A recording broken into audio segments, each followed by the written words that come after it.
Hey, lovers of liberty, there's a little bit of cursing, just a smidgen bit of cursing in this episode. So, watch yourselves. Welcome to Electric Libertyland, here on the Lions of Liberty podcast, your weekly shot of culture, comedy, and liberty with your host, Brian McWilliams. Welcome to Electric Libertyland, episode 14, everybody. I am Brian McWilliams. Hello.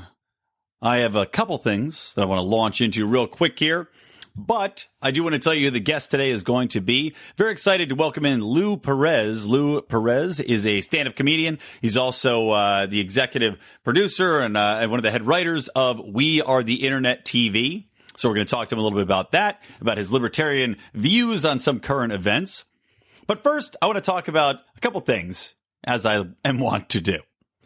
First things first, here in California, which, it's very, very, quote-unquote, progressive, let's say, even though you can't drink a beer at a strip club at the same time, but, it's still progressive. Not to say that's my main definition for what should and should not be the evolution of a society, but it always cracks me up that you can't do that here. But you could smoke and you could buy cigarettes for a fairly inexpensive cost up until very recently. The most recent elections or votes, I should say, that took place on the 16th, I think it was, they had a vote. Part of that vote was to increase taxes on cigarettes, amounting to roughly about $3 to $4 a pack, which is, of course, insanity. It's increasing the pack of cigarettes, I'd say, basically by 50%.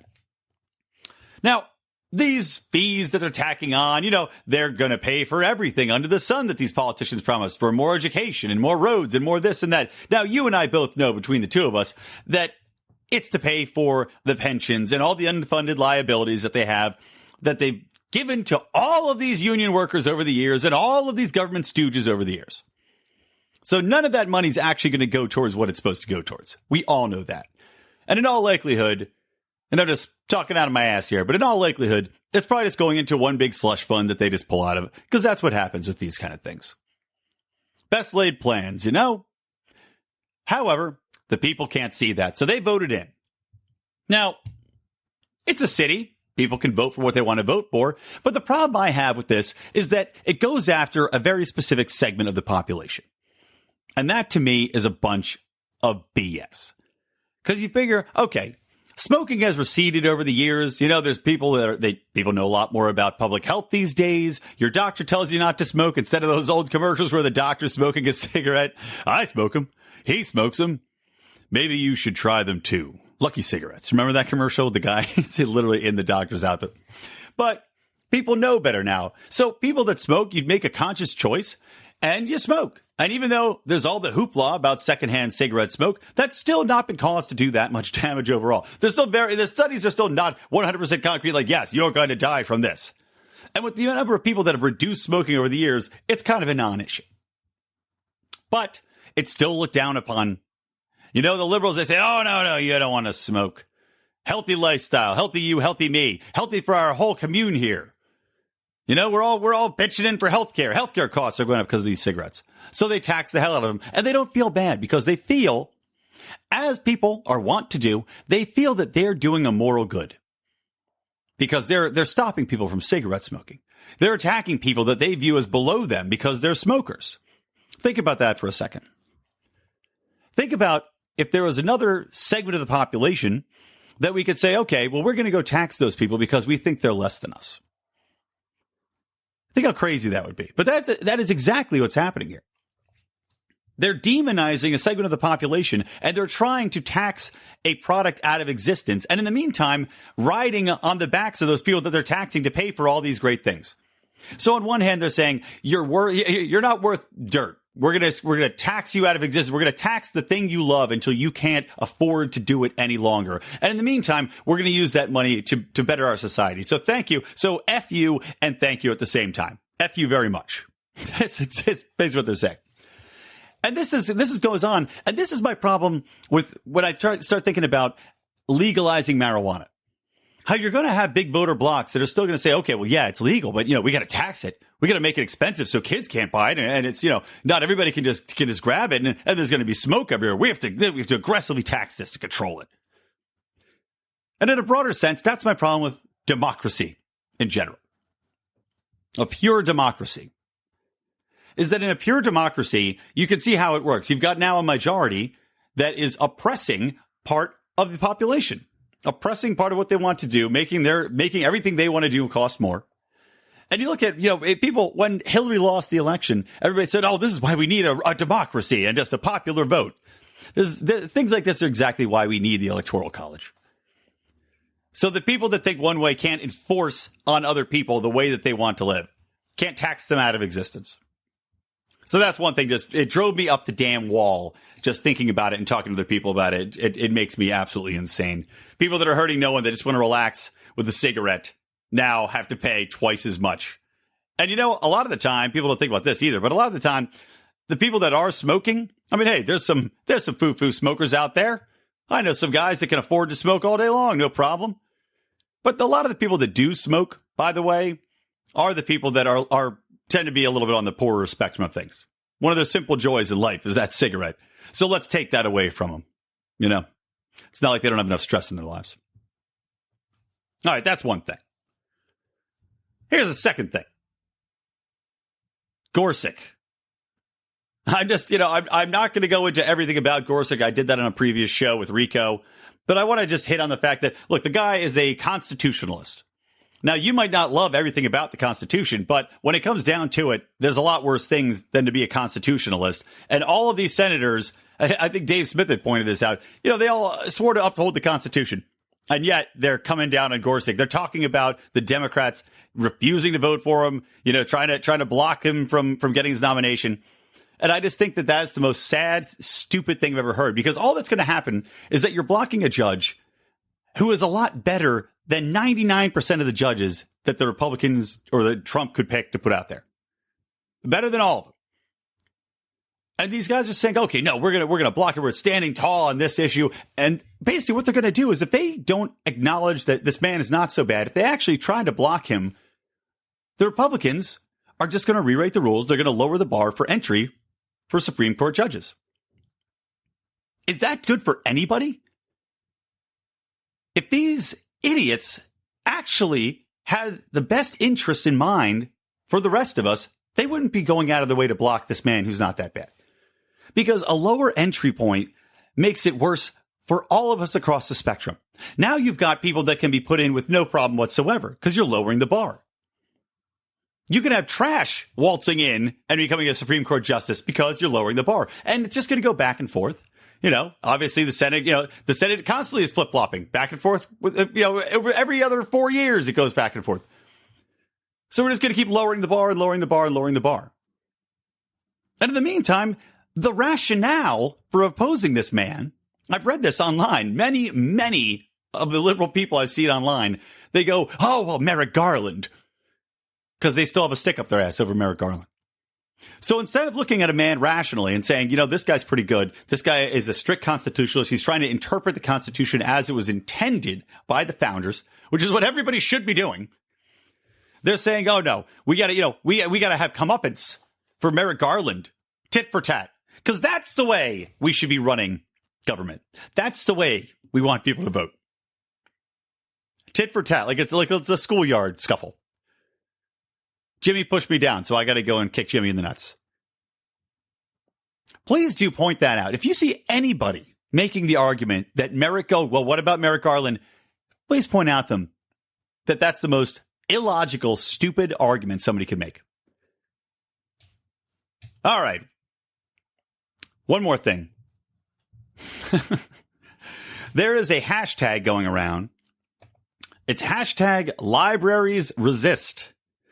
And this hashtag is being propagated by librarians and by school administrators that are involved with libraries in elementary schools and middle schools and high schools and public libraries. And it's hashtag libraries resist because what they're doing is they're curating materials to push back against Trump. What to say about that? So let's say public libraries, they are publicly funded.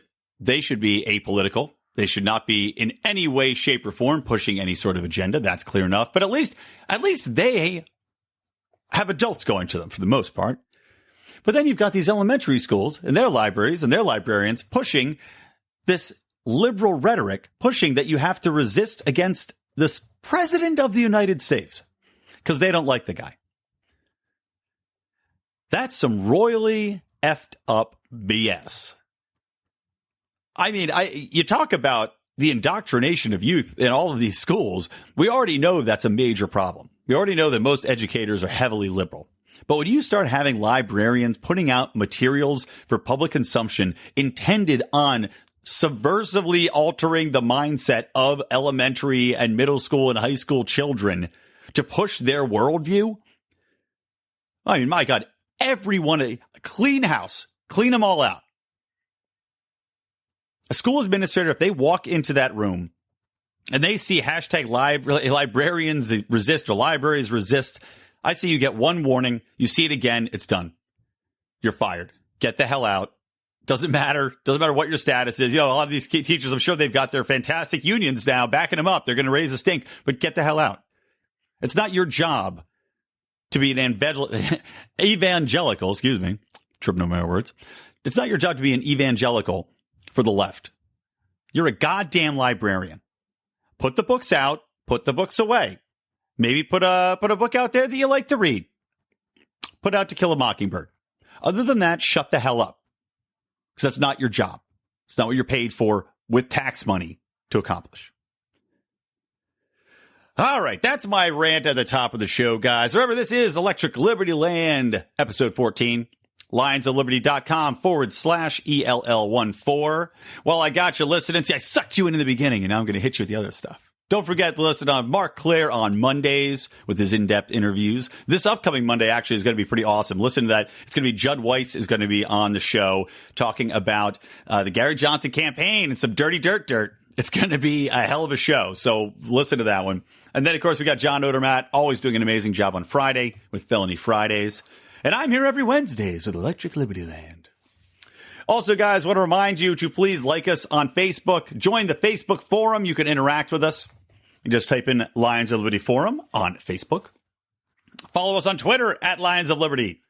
And please support the podcast. 2 ways to do it. You can buy some t-shirts at our website, lionsofliberty.store, or you can support us through Podbean. We have a patron program that's pretty fun. We keep adding on patrons, which makes it great because we can keep growing this show. We're going to have some awesome content. We're talking about a lot of different things that we do for this exclusive content we're going to be putting out. Some special LILDL episodes. We're talking about doing some Mystery Science Liberty Theater 3000 type things. So a lot of good stuff that's going to be coming your way. And, the more support we have, the more we can do. So please do support us there. Additionally, I want to give a quick shout out to sponsor for today's show, Health Excellence Select. If you're sick of Obamacare, and thank God not Ryan Care, keeping you down, putting the boot on your neck, Health Excellence Select provides a fantastic alternative, which our very own Mark Claire used for a very, very long time. So please check that out, lionsofliberty.com/health. All right, guys, I am here with Lou Perez. He is, by the way, a man I've been trying to connect with for a while now. Because Lou, it's funny, you were here in LA and then you moved to New York City, which you've been in there for what, like a couple months now, 2 or 3 months? Actually, I moved back to New York in July of last year. But it doesn't feel like it because I've been doing a lot of stuff all over the country on the road and stuff. So so I'm actually just back for like 2 days before I hit the road again. I'm going to be going to Liberty, Missouri, if that's not the most appropriate name possible. I'm going there and then over to Denver. Then to LA for a little bit, and then and finishing up the month in Atlanta. Nice. So. Well, I will link to your. Do you have your own personal website? Because I have the WeTheInternet.tv website, but do you have your own comedian website too that I should link to? Sure do. Lay it on us, man, and I'm going to link to it in the show notes. It's LouPerez.net. Yeah. Nice. You got it early enough to get the .net, but not early enough to get the .com. Exactly. I have no idea who LouPerez.com is, but if he's a listener, Lou, do the right thing, bro. Yeah, man. Give it to me. Give it up. So as you mentioned, as I mentioned earlier, at the very top of the show, Lou is part of We the Internet TV, which is awesome. Basically, you guys are doing consistent political videos. They're funny, they're poignant, and it's you. And I know it's Toby Marociano, who I know from out here in Los Angeles. But is it just the two of you guys, or are there more of you doing these hilarious videos that are taking on? I mean, I love it because you're a libertarian. And Toby, I know, is not, although he is a very open-minded progressive, and I love that about him. Like, you can talk to Toby, which makes me so happy. But is it just the two of you guys, or are there more in this collective that you put together? Oh yeah, we have a bunch of people behind the scenes too, and behind the camera. Toby and I are full-time employees, so we're doing it full-time, but. We do have a lot of freelancers come in, and we've collaborated with writers. For example, Boris Haken and I, he's a really funny comedian out of New York. He and I worked on the video called "So Now You're Worried About Executive Powers?" question mark. So we did that last year around Christmas time, and that did really well. But yeah, for the most part, it's me, I'm the head writer and an executive producer. Yeah. So, well, tell me a little bit about why you wanted to start this. And then I want to play a clip from one of my favorite videos you guys did, which is it's a constant question we all ask about where have all the anti-war protesters gone now that Trump's in office, and he's doing the same thing Obama did, of course. But tell me a little bit about what spurred you on to create this. And then I'll cut to the clip. Yeah, I wish I could say that We the Internet was my brainchild, but it wasn't. I apologize. I'm mistaken. I thought it was you and Toby, like you guys get together because I'll give you another plug here. So for our listeners' pleasure, Lou and Toby, they have a show that they put on. It's a comedy show and also a podcast called Unsafe Space. So Unsafe Space takes on any number of controversial topics, but you guys do a good job getting both sides of the spectrum and kind of, you have a comedian and you have a specialist in the field, and you kind of let people talk it out. And it's really awesome. Yeah, it's I feel so lucky to do it and to do it with Toby. It was basically it was the brainchild of the two of us just finding a moment of humanity with one another. And the way I describe it, before we started this, like you said, Toby's one of those. I don't know if I would call him a progressive. I think he self-describes as a centrist, but very open-minded. Tries to be dispassionate about topics, especially controversial ones. Really aims to take a look at stuff rationally, and because of that, he's so thoughtful in the comments that he gives about stuff happening in the world that on Facebook people just go after him. And these are like people who know him, who are friends of his or who've performed with him. Like they just take it to him as if he's this evil person, depending on what he's has the audacity to question. Right. And yeah, so like a while back. I think the subject was around the time like Michael Brown was shot, and I think Toby just had just like a very just a very straightforward post about it, just saying like, hey, we don't know what the grand jury knows or what they heard, so maybe we should take a moment before we start saying what we think is happening in that in that grand jury room. I guess is that what it's technically called, the grand jury room? I think so. It might be that.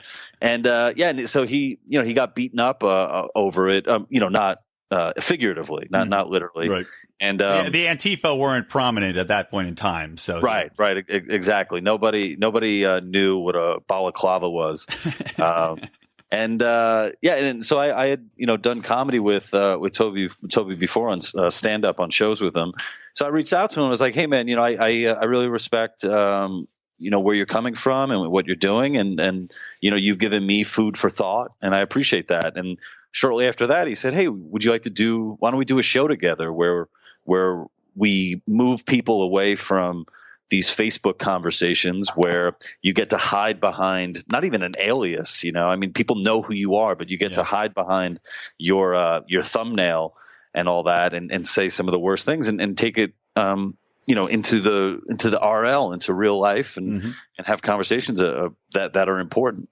And it's been great, man. It's been so cool. And a little while back, We the Internet actually took on Unsafe Space, so it is now a We the Internet production. Nice. Yeah. Very good to hear. Well, yeah, guys, I highly encourage you to check it out. I'm going to play this little clip from the show, and then we can come back in and talk a little bit more about, because I do love getting into the, like you say, people hiding behind their thumbnails. And I was thinking, well, they're also hiding behind their virtue signaling so often on Facebook as well. So we can get in a little bit of that too after this clip, because it'll lay right into it. So we'll be right back.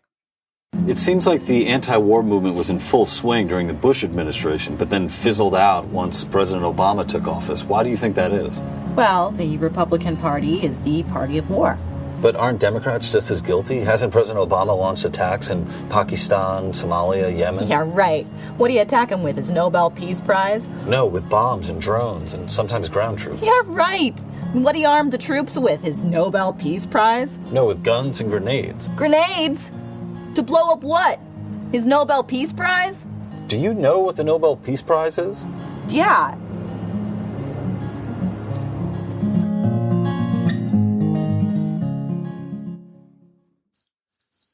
I love it, man. That is, it just cracks me up. It's about a 4-minute long clip, guys, and I'll embed it all in the show notes, which again, you can find at lionsofliberty.com/ELL14. But I mean, talking about the Nobel Prize, when that happened, it was probably one of the more ridiculous things I think I've ever seen occur in my life. It was like, okay, well, you're black and you haven't done anything bad yet, so here's a Nobel Prize. And then, of course, he went on to just destroy it. Like Reggie Bush, they asked for him to give the Heisman back. Why? Where's the people calling for Obama to give his Nobel Peace Prize back? Right? Oh my God! You just said that Barack Obama is the Reggie Bush of Nobel Peace Prizes. He totally is. Which might be pretty good. I mean Reggie Bush was tremendous. Is Joe Biden his Pete Carroll? That's the question. Dude, you just went so deep, man. My knowledge of football is so so shallow that I can't even follow you right now. Don't even worry about it. But I'm in 2012. 2008 is it? That's when. In 2008, I voted for President Obama, and even me, as you call me, I was a supporter of his. The idea of him getting a Nobel Peace Prize was very odd. It was just like, what? It's sort of it seemed like it almost had that vision board element to it. Like if you put the Nobel Peace Prize on your vision board, you will somehow be less of a war-riddle president. Right. Yeah. And I thought he, for a guy who's supremely charismatic. I mean, that's something that just can't be denied. And at the time, carried himself so well as in presidential. I thought he would have gotten a lot more points, at least for me, if that matters. But if he just said, "Hey, I can't accept this. I'm not going to accept this." Well, it's just it's like, of course he won't turn it down, but at the same time, you would have expected, like your vision board assessment there, you'd think he would try to at least live up to it in some way, shape, or form. Instead of just continuing on with all of the Bush era policies regarding foreign policy and then making them even worse, he's got this whole government spying ring inward focused on all of us, which is, acts of war on us. It's like he's the most peaceful president ever, according to the committee that decides Nobel Peace Prizes. And meanwhile, he's just murdering people constantly and spying on all of us and God knows what else. Like it's just beyond shocking when something like that happens and hilarious. But yet you look back now and, progressives still, they look at Obama and they go, well, he was the best president we've ever had. Right. Yeah.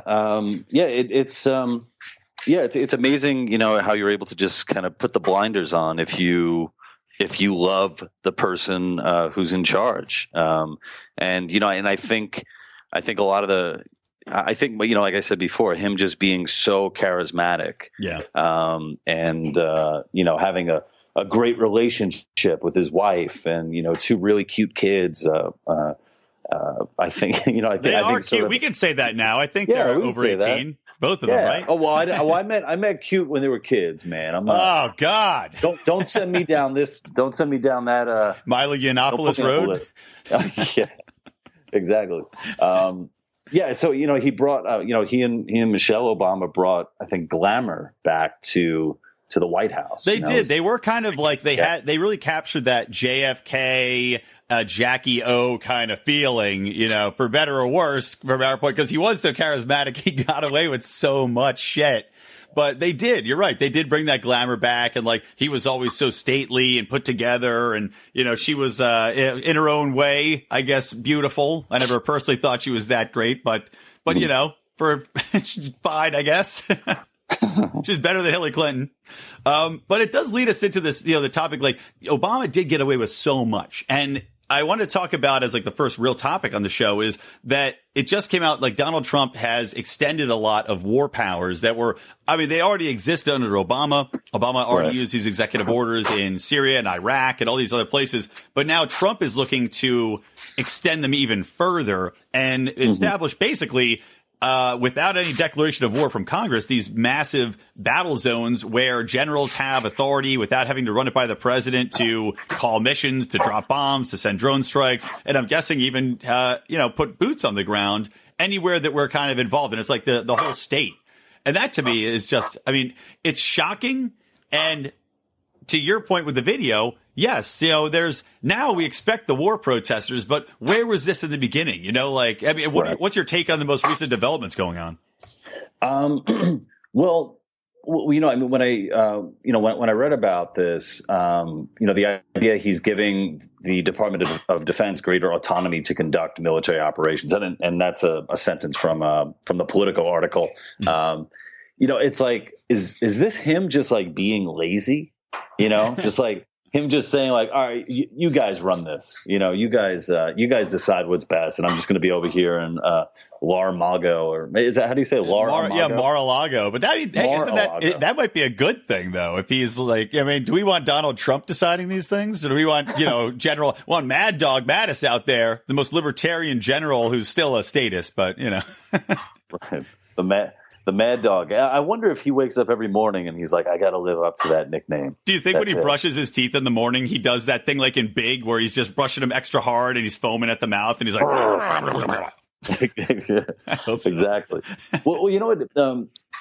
Something about this, like, during the Obama administration, like this, the fiasco that was Libya, a lot of people spend their time, talking about Benghazi. And I definitely don't know enough, to go into that. And, it was probably, brought up a lot, because Hillary would be eventually, running for office. But what really struck me is just the idea of redefining the word war, where basically, the Obama administration was saying that for there to be a war, you need to have boots on the ground. Yeah. If there are no boots on the ground, it's not a war. Therefore, we can do whatever we want as far as like, bombings and stuff. Mm-hmm. And, I think I might, I don't know if this puts me at odds with like, libertarians at large, but, I don't know enough about foreign policy to say like, hey, this is the way to defeat ISIS, or this isn't the way, or that, so at the very least, all I would ask is for, having Congress declare war. Get them involved. Right. Exactly. Well, Rand Paul just recently, he was out there, because they were talking about admitting Montenegro to NATO. And Rand Paul said, well, you know what? Fine. If you want to admit this tiny country that's, they get attacked, we got to go defend them. But he wanted to say, if that's going to happen, we want to have Congress declare war, to defend them. And to your point, it would be nice. Rand Paul's put through several bills saying that exact thing. Like, we need to have this back. Just, if nothing else, have some discussion on it where the president just doesn't have this unilateral ability to assign bombers. Yeah. And, I was thinking of it too, it's kind of like a cynical, like a cynical way of sort of being able to play the other side.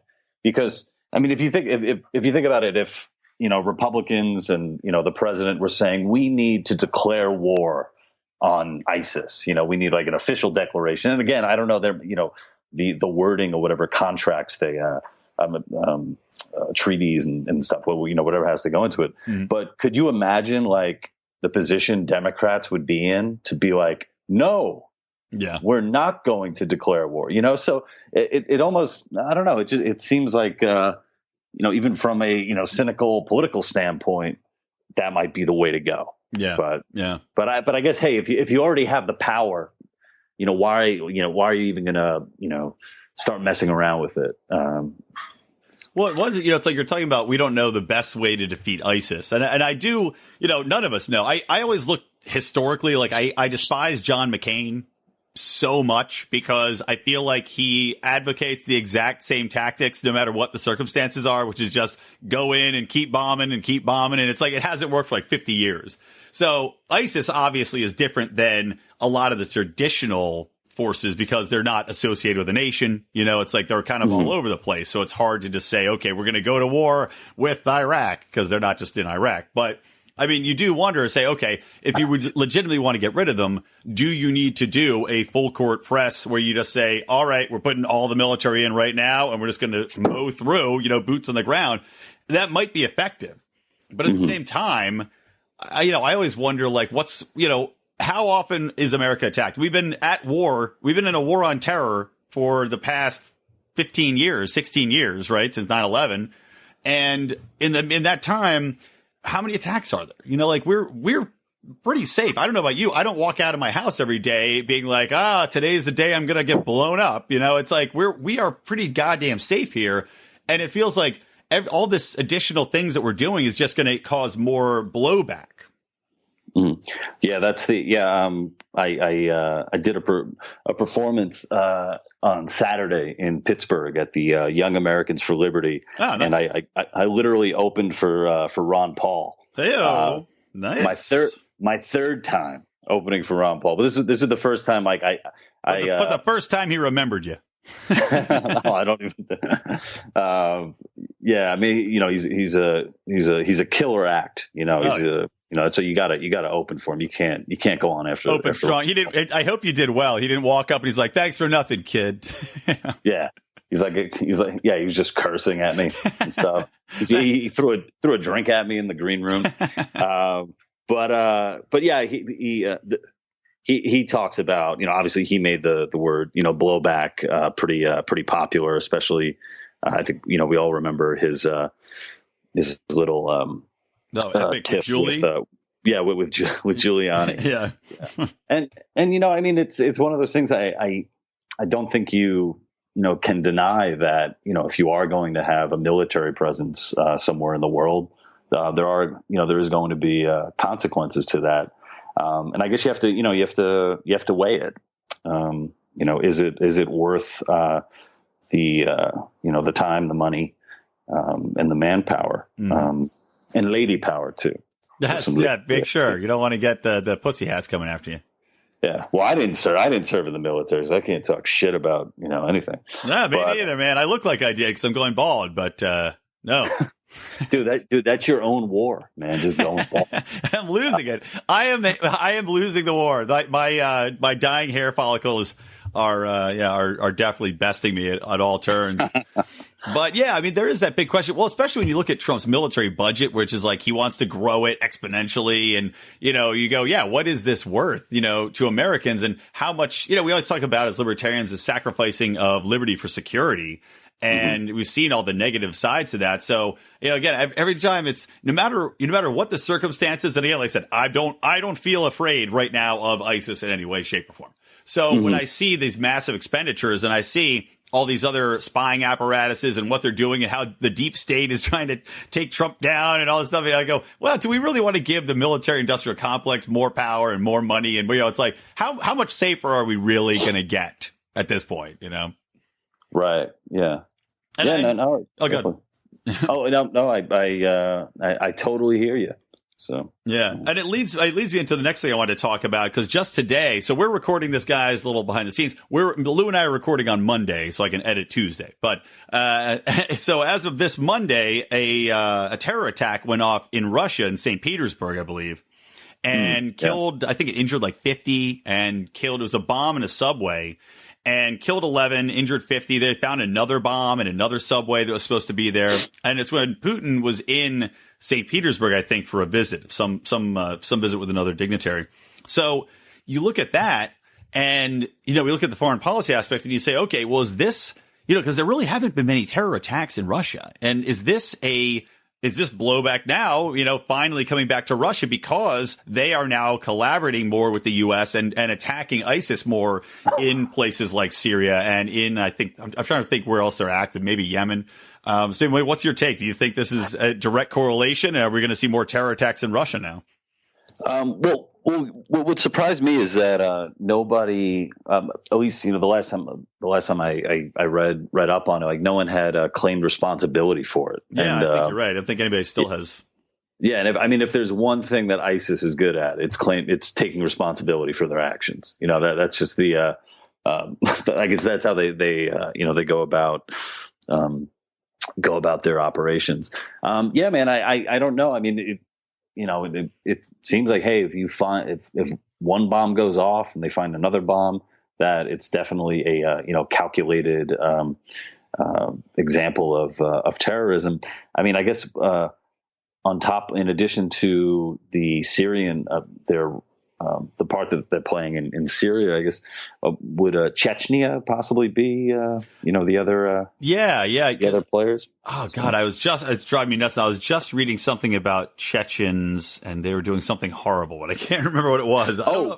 I said, in Time magazine, they were, Time, they also have like a YouTube channel, and they said something like, Chechen police are rounding up and killing gay men. That was it. Yes, that was exactly what it was. Yeah, and one of the quotes that they had, I guess, from a representative of the leader of Chechnya, the spokesman, he said these are obvious lies because there are no gay men in Chechnya. So, I remember, wow. I remember when Ahmadinejad, I think. I always do the same thing. Ahmadinejad. The Iranian dude who didn't wear ties. Yeah, there you go. He had a nice beard, no ties all the time. Right. When he was asked about, the treatment of gays in Iran, he said, well, there are no gays in Iran. Yeah. So I guess you can't really, mess with that logic, right? Well, yeah. Hard to assail. I've that's what whenever I can't get up in bed, my wife's upset and I say, no, I always get it up. And it's, doesn't matter what she says, because the reality I've invented is the truth. That's right. That's right. You know what, though? This is going off on a tangent, but I was having a conversation with a few of my other fellow Lions of Liberty on one of the we do like these drinking round tables.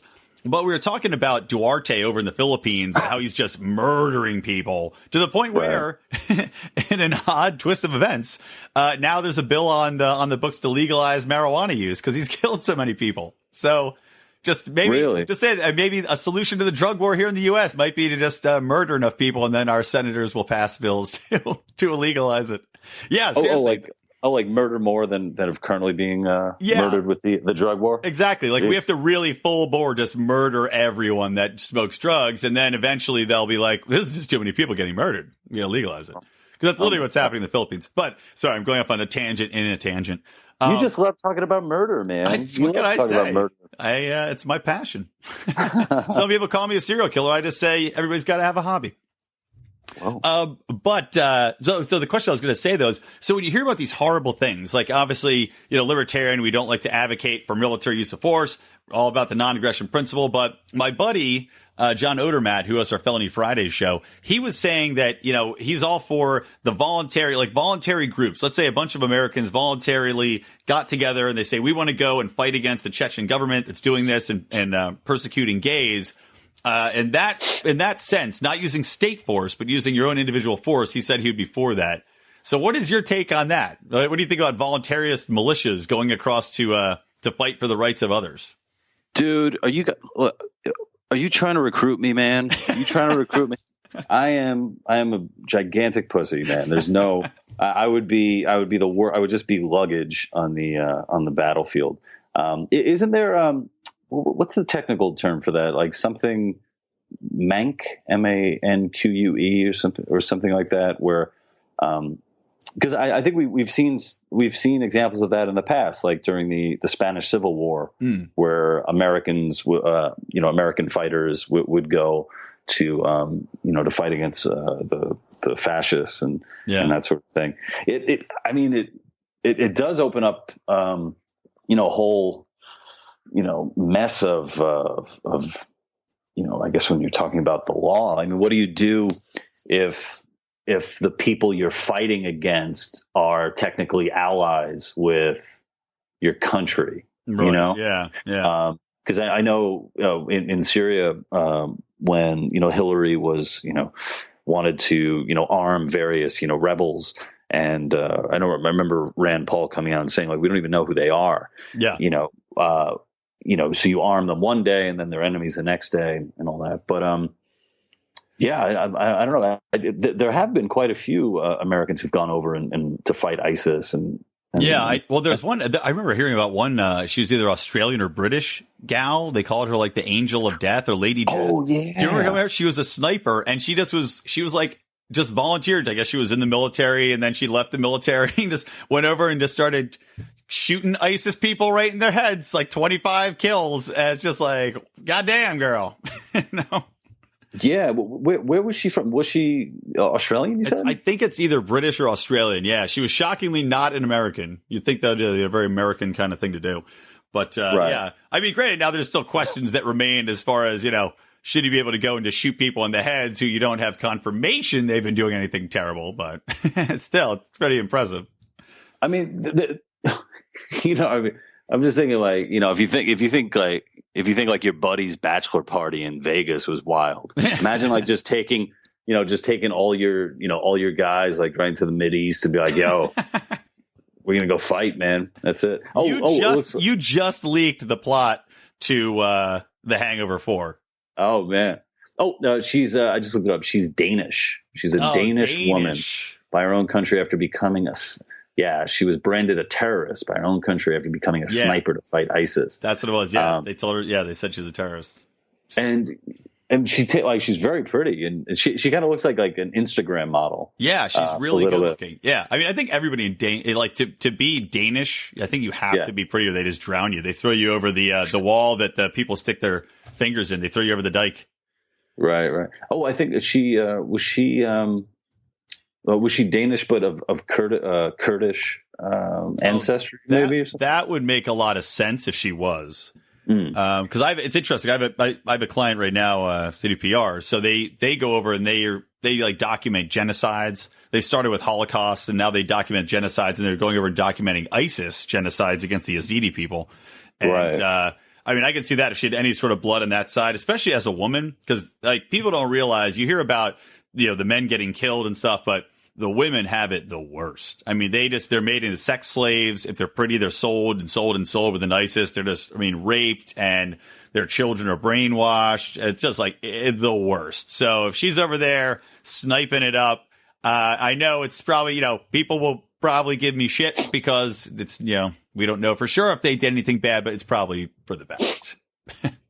I love that. Look, we don't really know what's happening over there, but it's probably for the best. It's probably for the best. Yeah. Well, I just feel, I'm sure like her life has been threatened, like even like, back home in Denmark. Yeah. That must be, pretty crazy too. I mean, when you just look at the amount of, European fighters who've gone over to fight for ISIS, I think, isn't it something like in England, more fighters have gone, more people have gone to fight for ISIS than more Muslim men have gone to fight for ISIS than are enlisted in like the Royal Army or something like that. Wow. I mean, I believe it. And was it Denmark where they did the first cartoon of Muhammad and somebody got killed for it? The cartoonist got killed for it. That was it Van Gogh? Peter Van. Yeah, it was something. I think it was Denmark. So clearly they've got their own share of extremists there as well that are willing to use violence. Yeah. It was the Danish cartoon controversy. Right. Yeah. So that's that same exact instance. So yeah, crazy. Anything else on that topic? I'm going to throw another one at you. Hit me. What's the next one? All right. Next one coming up. So this one I was shocked by. So as of right now, you're not allowed to arm drones, state by state, but you're not allowed to arm drones. And, in Connecticut, in Hartford, I believe specifically, there's now a local bill which would allow police to arm drones, whereas, normal citizens cannot, but the police now will have that monopoly on armed drones. What do you think about that? Well, I guess I think that this controversy, we first saw it during the Dallas shootings. Remember there was was this a robot that went in and killed a guy? Yeah. And and I think it was one of those things, when it happens, you're like, this is new? Like they haven't been doing this? Yeah. And I think they attached like an explosive device to the robot, and then it blew it up next to the guy who wasn't surrendering. Yeah, man. It's a tough call. I'm not because I think from a police officer standpoint, they want to reduce as much as possible the risk of a policeman getting killed or a civilian. So I don't know what kind of like accuracy they're dealing with. But then again, the idea of being able to take out people possibly without going through due process or maybe jumping the gun. I don't mean no pun intended, because it's like, hey, why do we have to try to negotiate with this person if we can just, easily take them out? Yeah. I think that this is definitely a case where you just need to remain vigilant. Yeah, I share the same fears that you just expressed, and that, you see so often where these cops are either they mistake someone's identity or they rush and make a judgment. They shoot somebody that's unarmed totally. Then you go, okay, well, now they're going to put guns on drones. So there's going to be flying drones around. And if they see somebody doing something through a window, maybe a couple is practicing a scene for their play at the local Bucks County Playhouse where I grew up. And, they're wrestling around and the guy goes, oh no, it's a domestic disturbance. And the guy's got a knife and he shoots him through a window. That's to me like the danger of it. And I can see that happening. Like I almost assure you it will we'll have a situation that's just like that, where there's a mistake and you shoot somebody by accident because they've got that ability.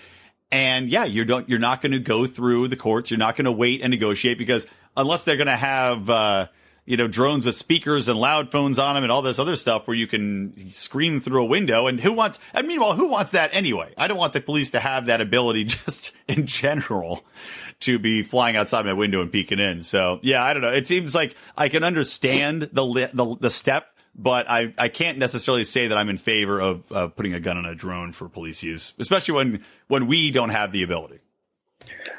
Well, yeah. I mean, I wonder how far away that ability is, just for, the common citizen. I would say forever off. I think we'll never, ever be permitted to put a gun on a drone. Maybe out in rural areas for hunting, they'll allow it, like Montana or something. But I mean, in LA, I don't think I'm ever going to be able to do it. They could use it for hunting? What dicks. Imagine that. Like, that's what hunting becomes. You just send out your aerial drone. Right. And then whatever it home. Up. It's just playing a video game now. It's like you're playing Deer Hunter at home on your couch. Right.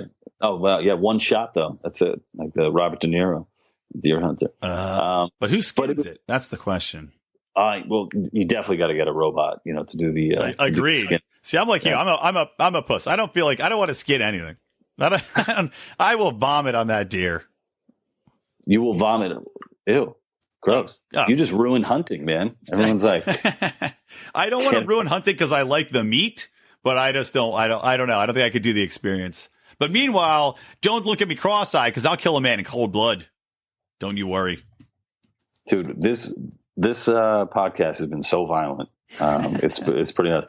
Going back to the weaponizing drones for police. The article you sent me about it. There was a guy who is, federal authorities have been investigating a Clinton man's drones, which are seen on YouTube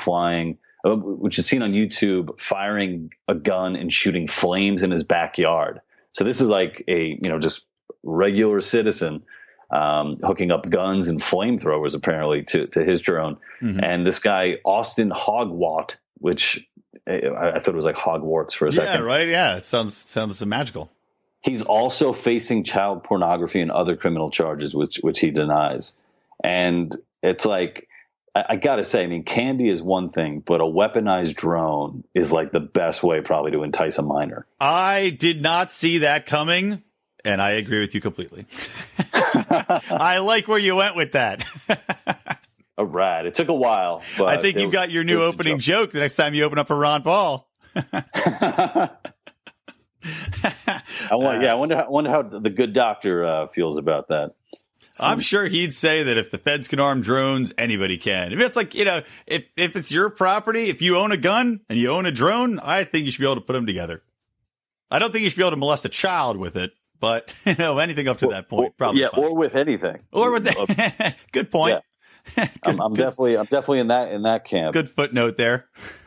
All right, so here's another one. Let's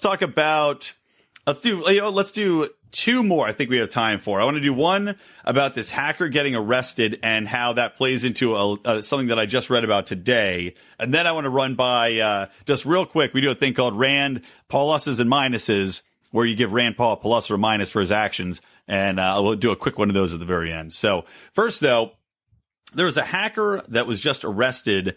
And the story behind this is he created a tool called a RAT, a remote authentication tool, or a remote authorization tool, excuse me. And essentially what it does is allows hackers to get into to places they shouldn't be for all intents and purposes. So what happened, the feds, they find out that this guy had made this tool, which hackers have used. Even though he himself had not hacked anything, they go in, knock on the door, boom, arrested, and now he's in jail and he's facing all sorts of charges for involving hacking, involving identity theft, etc. So what do you think? Should this guy be held responsible for creating a technology which, yeah, sure, he probably knew what it could be used for, but he himself has not used it for anything specifically? Yeah, I don't know enough about the case. It was a long article that you sent me. Too long. That's not a good excuse. Too long. Didn't read. But I think ultimately, though, if it does go, has it gone to trial yet? He is as of right now, as of the time I read it, he was still waiting trial, I believe. Oh, I'm sorry. I my computer just got muted. For some no worries. reason. I can hear you. Can you hear me? Yeah. Has it gone to trial yet? I don't believe it has gone to trial yet. I believe it's like they're still hoping, because I'm reading it saying they're hoping to get this the book thrown at him. So no, I don't believe it's in trial as of yet. Yeah, something like the example that I was thinking about is the case of Ross Ulbricht. And the Silk Road, and if your listeners haven't seen, was it The Dark Net, that documentary? I don't think I've seen it. I got to watch it. Yeah, Dark Web. I think it's called, and Alex Winter, who played, I don't know if he was Bill or Ted from Bill and Ted's Excellent Adventure. But he must have been Bill. Yeah, Bill. Must have been Bill. Yeah, Preston. Bill Esquire, Bill Preston. Yeah, whatever. He was Bill. Yeah. So he's doing some serious documentaries. So he's got a new one that he's working on about Frank Zappa, and this other one that came out, I guess, a couple of years ago about Ross specifically. And I think one of the problems is, stuff like technology is so complicated to understand that the idea of being able to get a jury of your peers who understand it seems like it's like an uphill battle to begin with. Like I think with Ross's case, you're dealing with like cryptocurrency and blockchains and stuff like that. And it's like, well, what, if you don't know what that stuff is, and I don't know what that stuff is. I know that I'm supposed to love Bitcoin because I'm a libertarian, but I have no idea how to use it. Yeah, I don't either. But I think there's a difference between that case with Ulbricht and Silk Road and with this one, because this guy created a software essentially, and then he's like, but it wasn't him running. Like Silk Road was an actual server in which people were communicating back and forth and making the deals on. So I think he would be more culpable because he could say, okay, well, yes, it was encrypted, but you were also running the service. So you were running the system. Like if you own a place of business and it's a whorehouse, you kind of know what's happening in the whorehouse. Meanwhile, this guy, his software, this rat software, called Nanocore, that's basically like you download it and then you do what you want with it. So I look at his situation more as in like, if you're a gun manufacturer, I don't think you should be responsible for what people do with the gun after it's sold. Right. And this to me falls in that category where if people are going to use the software, which, hey, he might have created the software for the government to use, the good guys, quote unquote. So he doesn't know what people are going to do with the software, just like a gun manufacturer doesn't know if somebody's going to go rob a liquor store or defend his family from an intruder. So in that regard, I think it's, I think this kid shouldn't be in jail, shouldn't be in handcuffs, should be walking the streets right now. Yeah. And, I think, there is something to be said too. I think he made it a point to point out that, a lot of his stuff was, downloaded without being paid for. So it was like, his, IP was, stolen. Yeah, so you have no idea. Hack the hacker. Yeah, hack the hacker, and I think he made some attempts to stop people if he saw that they were using it, for hacking or nefarious reasons. I wonder what's going to come of it. Because I think about. Are you familiar with Cody Wilson by any chance? No, I'm familiar with the Wilson Phillips sisters. Wilson Phillips. Well, this is their little brother. His name's Cody Wilson. And Cody Wilson, he made the 3D printed guns. Oh, okay. Then yes. Yeah, like the Liberator. And it's an interesting case because the plans for making the gun was, released and downloaded, I think, over 100,000 times or something like that. So, is he responsible, for that? And he seemed, pretty open with the idea. Like he wants people to have this information. Yeah. He's disseminating this information. And I think is, prepared for the consequences of that. Whereas, this other kid, 26 years old, he seems like he had, good intentions. But then again, I don't know. I don't know what implications that. Don't know. I mean, but then neither does the FBI. They don't know. And this bleeds into another quickie that just I was reading about today on Reason. But there's a bill that they're trying to push through which attacks the Communications Decency Act, Section 230. And what that is, in a nutshell, is it's basically a provision wherein, this bill would kill the internet, and I'll explain why, but it ties into this case in a way. So essentially what this Section 230 of the Communications Decency Act does is it provides immunity to companies that create like apps or like for Facebook, for example. So it gives Facebook immunity if somebody goes on there trolling for children and picks up a child and rapes that child on Facebook, that, Facebook can't be sued for what somebody did on the platform. And even if somebody gives it like a thumbs up. Yeah, even no matter how many likes it has. Even no matter how many likes the flame-throwing drone that lured this child in has. They still can't sue Facebook. And what this bill is seeking to do is add sex crimes to the list of things that are not exempt. So it would take away immunity. And basically, that would destroy the internet. I mean, because if you can sue people over what somebody does on a platform, just like this kid, his software was being used by these people to hack somebody. If people can now say, oh, well, you know what? I went on Instagram and I saw this guy's photo and he told me that he was 15 and then we had sex and it turns out he's 24 and now I'm suing Instagram. Instagram no longer exists, and nor would anybody to make that leap to even venture out into the world. So this bill to me seems like one of the most nefarious, horrible things, and an affront to liberties and communication as a whole. But it just, it gives you an insight into the mindset of some people where they don't understand technology. They don't understand the ramifications of a lot of what they're doing and a lot of what they're going after, to kind of bring this back to the point you were making earlier. Yeah. It is. It's wild. I mean, it seems like, just like an attempt to control,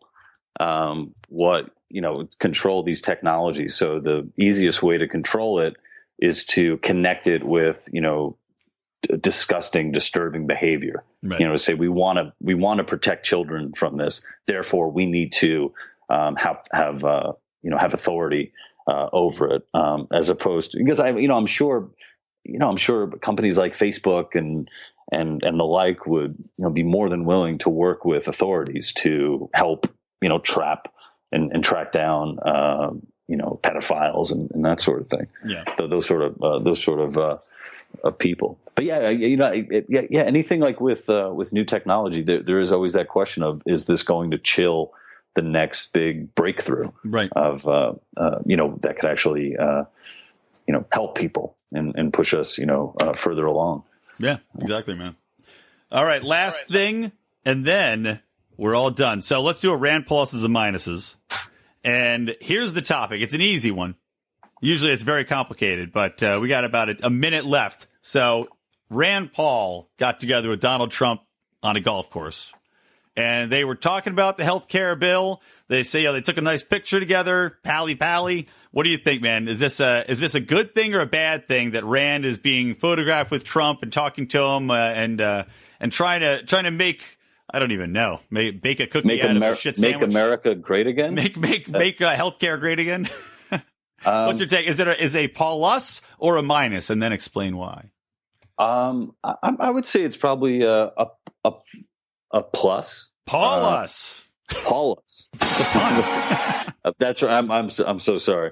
I fucked up. Please do please it again. Help. Say it with gusto, and then make your point. It's without a doubt a Paulus. Yeah. Yeah. Well, it's just the reality of you have to deal with your executive in chief, and I do like seeing the amount of dissent, coming from, not only the Democrats, but also within the Republican Party. I think that's, really, really important. But, barring, something, substantial happening, like an impeachment or something like that, I mean, you are going to have to be dealing with the executive branch. So, I don't.